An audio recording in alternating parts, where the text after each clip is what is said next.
Praise the lord. దేవునికి మహిమ కలుగునగాక. దేవుని నామం పేరట మీకు మీ కుటుంబ సభ్యులందరికీ ప్రభువైన అయిన యేసుక్రీస్తు నామంలో శుభాభివందనములు. టుడే గాడ్ ప్రామిస్, ఈరోజు దేవుని వాగ్దానము, if the root be holy so are the branches. Romans 11th chapter 16th verses. వేరు పరిశుద్ధమైనదైతే కొమ్మలను పరిశుద్ధములే. రోమాపత్రిక 11వ అధ్యాయము 16వ వచనము.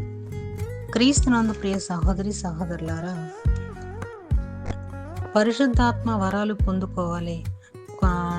అయితే పరిశుద్ధాత్మ ఫలములు సాగు చేయబడగలను. అంటే ఏంటి? మన పాప స్వభావము, మన యొక్క ఇష్టాలు, ఆత్మ ఫలాల ద్వారా మనము అధిగమిస్తామా లేదా? ఒక దినంలోనే మనం పెరిగి ఫలించడం అనేది ఒక మంత్రం వల్లే జరుగుద్ది, కానీ అది వెంటనే ఏది కూడా పంటని కోయలేమన్నమాట. అంటే మనము పుట్టగొడుగులం కాదు అలా వచ్చి ఇలా పోవడానికి. కానీ మన జీవితంలో మన జీవితమే ఒక తోటలాగాని మనము భావించినట్లయితే మనలోని సద్గుణాలు ఒక్కొక్కటి ఒక చెట్టును పోలి ఉంటాయి అన్నమాట.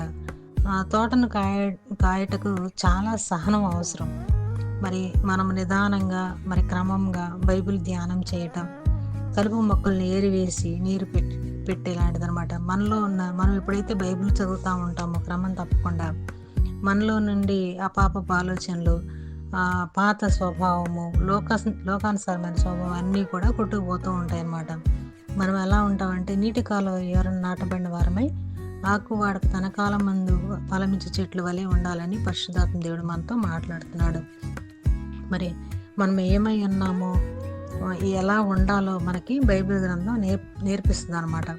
బైబిల్ చదవడం ద్వారానే మనకి ఏది సత్యమో, లోతైనవి అని మనకి కొన్ని విషయాలు అర్థం కావు, కానీ దేవుడు మనకి వాక్య రూపంలో మనల్ని హెచ్చరిస్తూ ఉంటాడనమాట.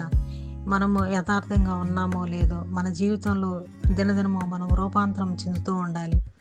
మరి దేవుడు మాట్లాడతాడు కదా, నేను మీతో చెప్పిన మాటను బట్టి మీరు ఇప్పుడు పవిత్రులై ఉండాలి అని.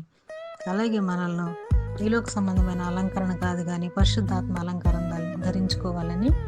మరి వేరు పరిశుద్ధంగా ఉంటేనే కొమ్మలు కూడా పరిశుద్ధంగా ఉంటాయంటే మన కుటుంబంలో మనము దేవుని క్రమాన్ని బట్టి మనం క్రమంగా ఉన్నట్టయితే మనల్ని బట్టి మన కుటుంబ సభ్యులు కూడా క్రమంగా పరిశుద్ధంగా ఉంటారని వాగ్దానం తెలియజేస్తుంది అనమాట. మరి కొంతమంది మంచి కార్యాలని విత్తనాలు విత్తుతారు. అవి ఎప్పటికైనా నిద్రపోకుండా ఆసక్తి ఎదురు చూస్తూ ఉంటారు. దేవుడు మనకి మంచి చేస్తాడు, దేవుడు ఎప్పటికైనా మనకి మేలు జరుగుతుంది, మనల్ని విడువక ఎడబాయిక మనకు తోడు ఉంటాడు, మనల్ని ఫలింపులోకి నడిపిస్తాడని మనం ఎప్పుడైతే ఆత్మీయంగా అంచెలంచెలు ఎదుగుతామో ఇవన్నీ కూడా మనలో నెరవేర్చగలుగుతాయి అన్నమాట. అలాగే మరి మనం కూడా పరిశుద్ధులుగా ఉండాలని ఈ వాగ్దానం మనకి తెలియజేస్తుంది. ప్రార్థన. సర్వాధికారి, సర్వోన్నతుడమైన, సైన్యములకు అధిపతి అయిన మా దేవా, నీకు వందనాలు, స్తోత్రాలు. వేరు పరిశుద్ధమైనదైతే కొమ్మలు కూడా పరిశుద్ధములనే వాగ్దానంతో మాతో మాట్లాడినందుకు వందనాలు. మేము కూడా ఆత్మఫలములు పొందుకొని పరిశుద్ధాత్మను కలిగి ఉండేవారుగా మేము మీ యందు భయభక్తులు కలిగి జీవించడానికి మేము పరిశుద్ధంగా ఉండి మా కుటుంబాలు కూడా పరిశుద్ధపరచుకునే స్థితిలోకి మమ్మల్ని మార్చమని, ఈ వాగ్దానం ప్రతి ఒక్కరి జీవితంలో నెరవేర్పు కలిగించమని యేసుక్రీస్తు నామములో అడిగి వేడుకుంటున్నాము తండ్రి. ఆమేన్.